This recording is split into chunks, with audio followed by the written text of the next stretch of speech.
Halo, perkenalkan nama saya Merekel Balamu dengan NIM 241011060072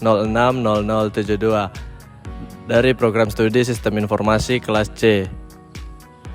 Di sini saya akan menjelaskan tentang faktor-faktor biotik dan abiotik, rantai dan jaring makanan pada suatu ekosistem. Juga interaksi organisme, simbiosis, predasi, dan kompetensi. Ekologi merupakan hubungan timbal balik antara makhluk hidup dan lingkungannya, sehingga adanya interaksi makhluk hidup tersebut yang disebut ekosistem. Ekosistem terbagi menjadi dua komponen utama berupa biotik atau hidup, seperti manusia, itu saya sendiri, dan pohon, juga rumput, dan organisme lainnya. Dan adapun abiotik yaitu tak hidup, contohnya seperti udara, air, batu, atau tanah. Jadi di sini terdapat produsen dan konsumen, di mana produsen utama yaitu tumbuhan teratai dan fitoplankton. Mereka melakukan fotosintesis dan menyediakan energi serta oksigen, dan ikan sebagai konsumennya, di mana ikan memanfaatkan hasil dari produsen tersebut untuk bertahan hidup. Berikut adalah area di mana saya melakukan pengamatan untuk melihat komponen biotik dan abiotiknya. Terdapat berbagai komponen biotik seperti belalang, semut atau serangga, berbagai jenis rumput, dan juga pohon. Juga terdapat komponen abiotik seperti tanah, batu, air, kelembapan, dan juga cahaya. Di sini saya akan menjelaskan sedikit mengenai rantai makanan dan juga jaring makanan. Rantai makanan adalah peristiwa makan dan dimakan antar makhluk hidup dengan urutan atau alur yang searah dan berurutan untuk memindahkan energi. Sedangkan untuk jaring makanan adalah kumpulan dari beberapa rantai makanan yang saling tumpang tindih, berhubungan dan berinteraksi dalam suatu ekosistem. Jaring makanan menggambarkan hubungan makan dan dimakan yang lebih kompleks dan realistis di alam. Sekarang saya akan membahas mengenai interaksi organisme, simbiosis, predasi, dan kompetensi.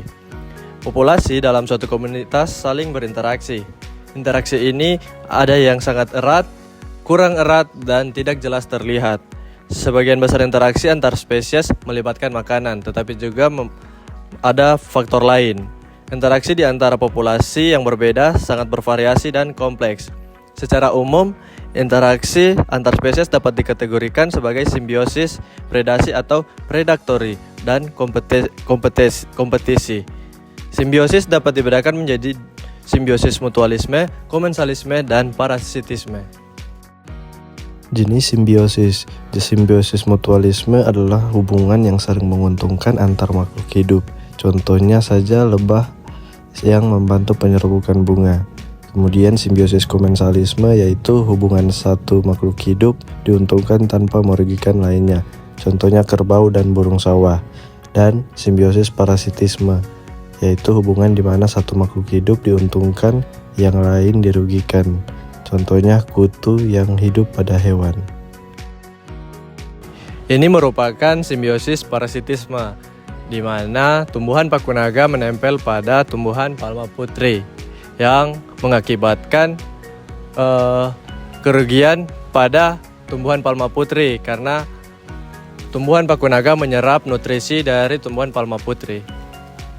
Predasi adalah interaksi di mana satu makhluk hidup atau predator memburu, membunuh, dan memakan makhluk hidup lain atau memangsa untuk energi, seperti elang memangsa tikus, singa memangsa zebra, atau katak memangsa serangga, menunjukkan hubungan saling ketergantungan dalam ekosistem untuk keseimbangan populasi.